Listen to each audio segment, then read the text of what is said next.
Hello friends, मैं Rishi Jha Bihar exam portal channel पे आप सभी का स्वागत करता हूं। हम लोग आज जो पढ़ने वाले हैं वो है स्वपोषी पोषण। ये बहुत ही महत्वपूर्ण पॉइंट है और यहाँ से एग्ज़ाम में 5 नंबर, 3 नंबर, 2 नंबर, 1 नंबर के क्वेश्चन देखने को मिलते हैं। बहुत सारे जनरल कॉम्पिटिटिव एग्जाम में यहाँ से बहुत सारे क्वेश्चन पूछे जाते हैं, बहुत सारे क्वेश्चन जो है यहाँ से बनाया जाता है। तो स्वपोषी पोषण जो है पिछले लेक्चर में हम लोगों ने देखा था। ये class 10th NCERT, old NCERT chapter 6, new NCERT chapter 5 जैव प्रक्रम, जो कि क्लास 10th बायोलॉजी का ये फर्स्ट चैप्टर है। ठीक है, तो यहाँ पर स्वपोषी पोषण जो है, जो कि पोषण हम पिछले लेक्चर में पढ़े थे, उसमें स्वपोषी और विषमपोषी के बारे में हम लोगों ने देखा था। उसमें से स्वपोषी के बारे में आज हम लोग पढ़ेंगे। तो यहाँ पे ध्यान दीजिए कि स्वपोषी जो होता है, स्वपोषी जीव की कार्बन तथा ऊर्जा की आवश्यकताएं प्रकाश संश्लेषण के द्वारा पूरी होती है। तो स्वपोषी जीव में की जो होती है कार्बन तथा ऊर्जा की आवश्यकताएं प्रकाश संश्लेषण के द्वारा होती है। और आपको मैं बता दूं, यह वह प्रक्रम है जिसमें स्वपोषी बाहर से लिए पदार्थ को ऊर्जा के रूप में संचित रूप में परिवर्तित कर देता है। तो यह वह प्रक्रम है जिसमें स्वपोषी बाहर से लिए पदार्थ को ऊर्जा संचित रूप में परिवर्तित कर देता है। तो बाहर से, जैसे कि पेड़ पौधे जो होते हैं, ये बाहर से क्या लेते हैं? CO2। बाहर से CO2 मतलब वायुमंडल से लेते हैं। ठीक है, और भूमि से जो है जड़ के द्वारा H2O लेते हैं। ठीक है, और पेड़ पौधे में क्या होता है आपको बता दें, क्लोरोफिल।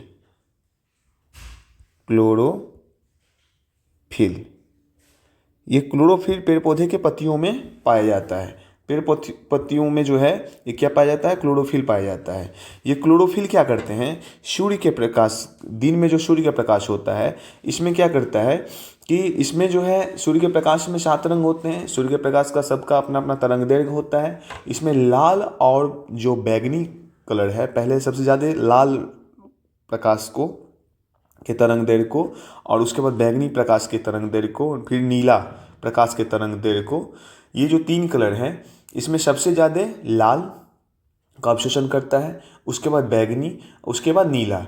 ये तीनों प्रकाश को जो है अवशोषित करके जो है यहाँ पर जल को जो है यहाँ पे प्रकाश रासायनिक क्रिया के द्वारा पेड़ पौधे जो हैं ये प्रकाश संश्लेषण की मदद से अपना भोजन तैयार करते हैं। तो यहाँ पे आप ध्यान दें, स्वपोषी जीव की कार्बन तथा ऊर्जा की आवश्यकताएं प्रकाश संश्लेषण के द्वारा पूरी होती है। यह वह प्रक्रम है जिसमें स्वपोषी बाहर से लिए पदार्थ को ऊर्जा संचित रूप में परिवर्तित कर देता है। ये पदार्थ कार्बन डाइऑक्साइड तथा जल के रूप में लिए जाते हैं। ये पदार्थ कार्बन डाइऑक्साइड तथा जल के रूप में लिए जाते हैं। ठीक है, जो सूर्य के प्रकाश तथा क्लोरोफिल की उपस्थिति में कार्बोहाइड्रेट में परिवर्तित कर दिए जाते हैं। तो ये जो होते हैं, ठीक है, तो ये क्या करते हैं, जैसे कि 6CO2 प्लस 12H2O, जल का 12 अणु ले करके पेड़ पौधे क्या करते हैं, यहाँ ध्यान दीजिएगा कि क्लोरोफिल, सूर्य का प्रकाश की उपस्थिति में क्लोरोफिल की सहायता से, है ना, C6H12O6 plus 6O2 plus 6H2O का निर्माण करते हैं।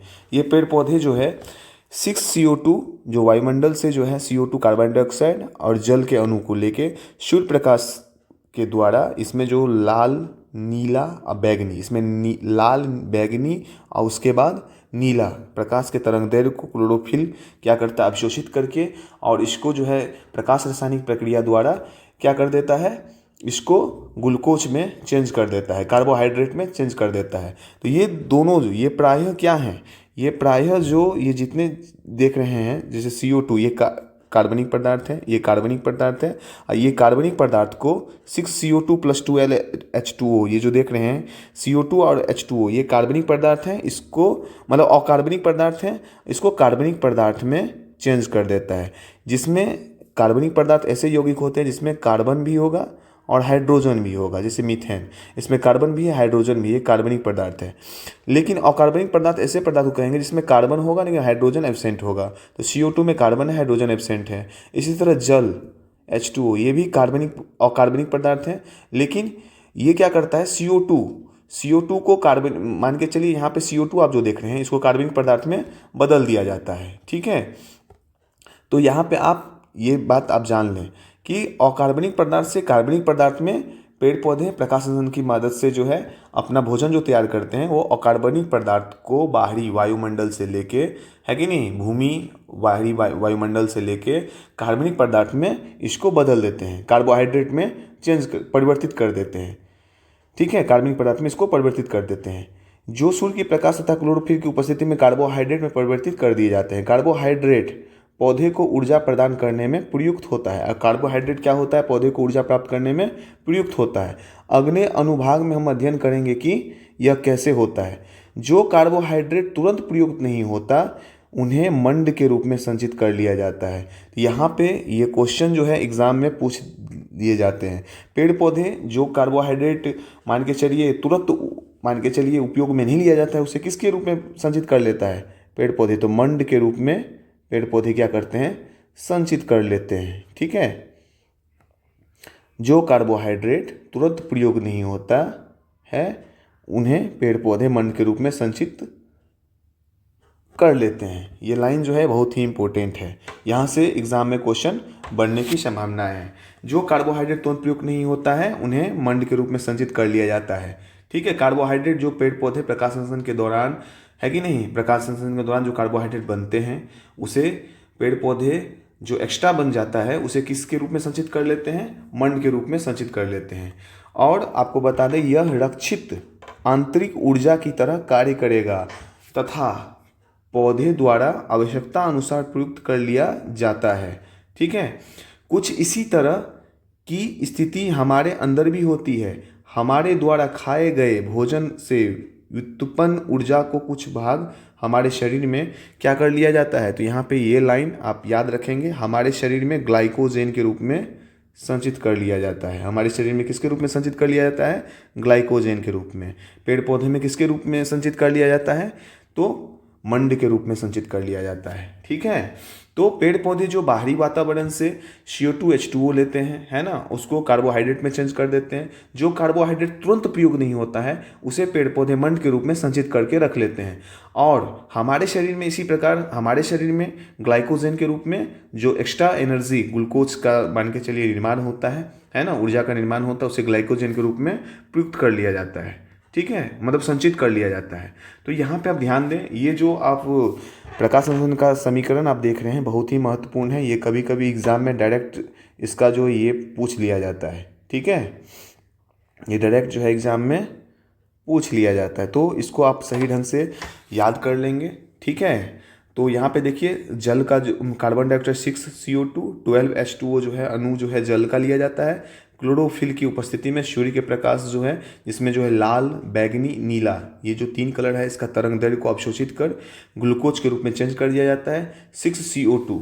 यहाँ पे आप ध्यान दें कि ये जो जल है, ठीक है, जल में से जो है क्या होता है, इसका अपघटन हो जाता है। ठीक है, अपचयन कर दिया जाता है, इसमें जो है अपचयन उपचयन। ठीक है, तो यहाँ पे जल को तोड़ दिया जाता है। ऑक्सीजन जो है ये जो हाइड्रोजन है, ठीक है, हाइड्रोजन CO2 में जुड़ के, हाइड्रोजन जो है CO2 में जुड़ के ग्लूकोज का निर्माण करता है। ये ऑक्सीजन वायुमंडल में चला जाता है और एक यहाँ पे जो ये हाइड्रोजन जो है और जो बचा हुआ एक्स्ट्रा ऑक्सीजन दोनों मिलके क्या कर लेता है, जल का निर्माण कर लेता है। तो यहाँ पे 6 CO2 + 12 H2O जिससे क्या ग्लूकोज का निर्माण होता है। ऑक्सीजन जो कि वायुमंडल में पेड़ पौधे के मान के चलिए, देखिए अब क्या होता है एक्चुअली में, वायुमंडल में जो ऑक्सीजन है, अब प्रायः जो ऑक्सीजन जल टूट रहा है क्योंकि यहाँ पे जो है प्रकाश रासायनिक क्रिया के द्वारा क्लोरोफिल जो है क्या कर रहा है, जल को तोड़ रहा है। ठीक है, तो तोड़ने से क्या होता है, पेड़ पौधे के अंदर जल में जो है कि नहीं, जल से जो ऑक्सीजन टूट के निकल रहा है पेड़ पौधे में वायुमंडल की अपेक्षा ज़्यादा हो जाता है।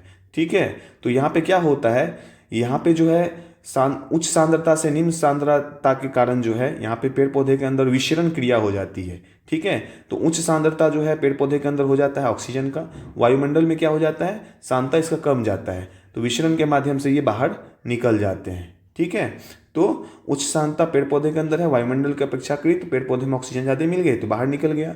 ठीक है, इसी तरह यहाँ पे CO2 जो है तो क्या होता है, CO2 में H जुड़ते जाता है, तो वायुमंडल का जो कार्बन डाइऑक्साइड की सांद्रता है वो बढ़ जाती है, क्योंकि CO2 में H टूट के जल का अपघटन हो रहा है, तो जल टूट रहा है, इसमें से हाइड्रोजन जो है अलग होकर CO2 में जुड़ते जा रहा है, जिससे CO2 का स्तर कमते जाता है। ठीक है, तो इसमें क्या होता है, वायुमंडल में सांद्रता CO2 की ज़्यादा है तो पेड़ पौधे में कम रही है, तो यहाँ पे जो है उच्च सांद्रता वायुमंडल से रंध्र के माध्यम से पेड़ पौधे के अंदर जो है CO2 प्रवेश कर जाती है। ये फंक्शन हमेशा कंटिन्यू, जब तक ये प्रकाश की किरण रहती है तब तक ये चलती है। ठीक है, तो अब हम देखते हैं, ये समीकरण आप याद कर लेंगे, समझ लेंगे, क्योंकि एग्जाम में यहाँ से बहुत बार क्वेश्चन पूछे जाता है, डायरेक्ट समीकरण पूछ लिया जाता है। अब हम देखते हैं कि प्रकाश संश्लेषण प्रक्रम में वास्तव में क्या होता है। इस प्रक्रम के दौरान निम्नलिखित घटनाएं होती है। ये 5 नंबर में भी कितने बार पूछा गया है। देखिए, पहला जो होता है क्लोरोफिल द्वारा प्रकाश ऊर्जा को अवशोषित करना। क्लोरोफिल के द्वारा प्रकाश ऊर्जा जो होता है, इसमें लाल, नीला, मतलब लाल के बाद बैगनी और नीला, सबसे ज़्यादा लाल, उसके बाद बैगनी का तरंग दैर्ध्य को अवशोषित करता है, उसके बाद फिर नीला का। ठीक है, तो क्लोरोफिल द्वारा प्रकाश ऊर्जा को अवशोषित कर लिया जाता है, पहला स्टेज। दूसरा स्टेज में क्या होता है, प्रकाश ऊर्जा को रासायनिक ऊर्जा में रूपांतरित करना तथा जल अणुओं का हाइड्रोजन तथा ऑक्सीजन में अपघटन। देखिए, यहाँ पे जल अणुओं का हाइड्रोजन में तोड़ दिया जाता है, फिर ऑक्सीजन में अपघटन कर दिया जाता है। ठीक है, अपचयन कर दिया जाता है। तीसरा पॉइंट है कार्बन डाइऑक्साइड को कार्बोहाइड्रेट में अपचयन कर दिया जाता है। तो CO2 जो है, इसमें जो है हाइड्रोजन, जो जल का जो H2O है, इसमें से क्या होता है, ये ऑक्सीजन टूट के अलग हो गया, हाइड्रोजन इसमें जुड़ के क्या कर दिया जाता है, ग्लूकोज C6H12O6 का निर्माण कर दिया जाता है। तो यही बात है, कार्बन डाइऑक्साइड का कार्बोहाइड्रेट में अपचयन हो जाता है। अब यहाँ पे देखिए, यह आवश्यक नहीं है कि ये चरण तत्काल एक के बाद दूसरा हो। उदाहरण के लिए मरुद्भिद पौधे रात्रि में कार्बन डाइऑक्साइड लेते हैं और एक मध्यस्थ उत्पाद बनाते हैं। मरुस्थल जो होता है, रेगिस्तान में जो है क्या होता है, पौधे रात्रि में कार्बन डाइऑक्साइड लेते हैं और एक मध्यस्थ उत्पाद बनाते हैं। दिन में क्लोरोफिल ऊर्जा अवशोषित करके अंतिम उत्पाद बनाता है। ठीक है, आइए हम देखते हैं उपरोक्त अभिक्रिया का प्रत्येक घटक प्रकाश संश्लेषण के लिए किस प्रकार आवश्यक है। तो यहाँ पे देखिए, यदि आप ध्यानपूर्वक एक पत्ती की अनुप्रस्थ काट का सूक्ष्मदर्शी द्वारा अवलोकन करेंगे, तो जो कि 6.1 में आपको दिखाया गया है, यहाँ पे आप देख सकते हैं 6.1 जो है, चित्र 6.1 में आप देख सकते हैं एक पत्तियों का अनुप्रस्थ काट लिया गया है। इसमें जो है देखिए, ये हरित लवक जो है ये क्लोरोफिल है कि नहीं, ये वायु कोश है। ठीक है, और यहाँ पे द्वार कोशिकाएं हैं जो रंध्र को खुलने और बंद होने में, द्वार कोशिका का काम क्या होता है, पत्तियों में जो रंध्र होती है, रंध्र को खुलने और बंद होने में ये मदद करता है। ठीक है, स्टोमाटा जो होता है उसको खुलने और बंद होने में मदद करता है। ठीक है, ये निचला बाह्य त्वचा है। ठीक है, ये जो देख रहे हैं, ठीक है, उसका ऊपरी बाह्य त्वचा दिखाया गया है। मोमोक्यूटिकल है कि नहीं, मोमोक्यूटिकल। ये शिराएं दिखाया गया है, पर्णपटल है, मध्य शिरा को दिखाया गया है। फ्लोएम जाइलम संवहन मंडल जो आगे हम लोग पढ़ने वाले हैं, ये क्लोरोफिल है। इसी का काम क्या होता है, पेड़ पौधे के अंदर जो है ये जो CO2 और H2O प्रकाश संश्लेषण की सहायता से जो है, इसके द्वारा ग्लूकोज का निर्माण किया जाता है। ठीक है, तो यहाँ पे आपने देखा होगा। तो यहाँ पे आप देखिए, आगे हम देखते हैं, है कि नहीं। तो ध्यानपूर्वक पत्ती का अनुप्रस्थ काट एक का सूक्ष्मदर्शी द्वारा अवलोकन करेंगे तो आप नोट करेंगे कि कुछ कोशिकाओं में हरे रंग के बिंदुएं दिखाई देती है। कुछ कोशिकाओं में ये जो हरे रंग की बिंदुएं दिखाई देती है, इसके बारे में बोला गया है। ये हरे बिंदुएं कोशिकांग है, जिन्हें हम क्लोरोप्लास्ट कहते हैं। क्या कहते हैं, क्लोरोप्लास्ट कहते हैं। तो यहाँ पे आप ध्यान दें, ये हरे बिंदुएं कोशिकांग हैं जिन्हें क्लोरोप्लास्ट कहते हैं। ठीक है, अब यहाँ पे इनमें क्लोरोफिल होता है। ये क्लोरोप्लास्ट है, इसमें क्या होता है, क्लोरोफिल होता है। आइए हम एक क्रियाकलाप करते हैं जो दर्शाता है कि प्रकाश संश्लेषण के लिए क्लोरोफिल आवश्यक है कि नहीं। आगे हम लोग मंड का परीक्षण करेंगे, यहाँ से बहुत सारे क्वेश्चन हमको एग्जाम में देखने को मिलेंगे, जो कि नेक्स्ट वीडियो में आपको हम समझाएंगे। तो यहाँ पे प्रकाश संश्लेषण प्रक्रिया को हमने देखा कि प्रकाश संश्लेषण की प्रक्रिया के द्वारा पेड़ पौधे, है ना, फोटोसिंथेसिस की क्रिया के द्वारा पेड़ पौधे अपना भोजन किस प्रकार से बनाते हैं, है कि नहीं। तो यहाँ पर इसमें जो है ये जो बनता है, जिसमें अकार्बनिक पदार्थ को कार्बनिक पदार्थ में परिवर्तन होता है कि नहीं। पेड़ पौधे अकार्बनिक पदार्थ जो वायुमंडल से ग्रहण, बाहरी वायुमंडल से ग्रहण करके इसको जो है क्लोरोफिल के द्वारा प्रकाश संश्लेषण की प्रक्रिया से कार्बनिक पदार्थ में परिवर्तित कर देता है, कार्बोहाइड्रेट प्रयुक्त कर देता है। ये जो एक्स्ट्रा कार्बोहाइड्रेट जो तुरंत प्रयुक्त नहीं होता है, उसे मंड के रूप में क्या कर लिया जाता है, संचित कर लिया जाता है। और मनुष्यों में ये मंड के रूप में नहीं, ये ग्लाइकोजन के रूप में संचित होते हैं। इस प्रकार हमने क्या देखा, कार्बन, ये जो 6CO2 12H2O या समीकरण जो है इसको आप याद कर लेंगे, अच्छे से समझ लेंगे, ठीक है।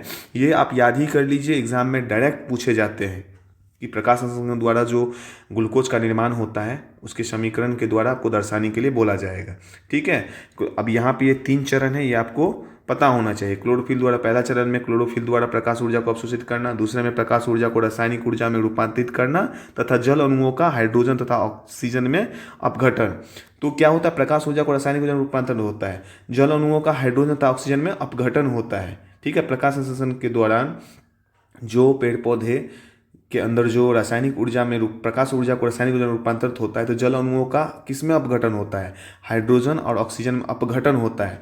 कार्बन डाइऑक्साइड का किस में होता है, अपचयन होता है। क्या होता है, तो कार्बन डाइऑक्साइड का कार्बोहाइड्रेट में क्या होता है, तो अपचयन होता है। ये 2 पॉइंट आपको एकदम याद होना चाहिए। और जो ऊपर 2-3 पॉइंट है ये भी आपसे पूछ दिया जाएगा। प्रकाश ऊर्जा को रासायनिक ऊर्जा में रूपांतरित करना तथा जल अणुओं का हाइड्रोजन तथा ऑक्सीजन में क्या होता है, अपघटन होता है।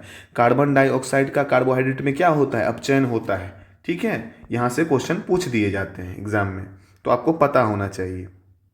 तो चलिए फिर जो है आगे हम लोग चित्र जो है 6.1 क्रियाकलाप जो है नेक्स्ट वीडियो में हम लोग नेक्स्ट क्लास में जो है हम लोग समझेंगे अच्छे से।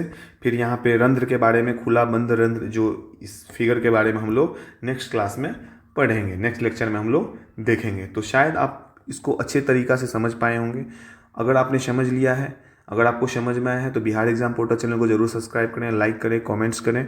फिर मिलते हैं नेक्स्ट वीडियो में, तब तक के लिए धन्यवाद।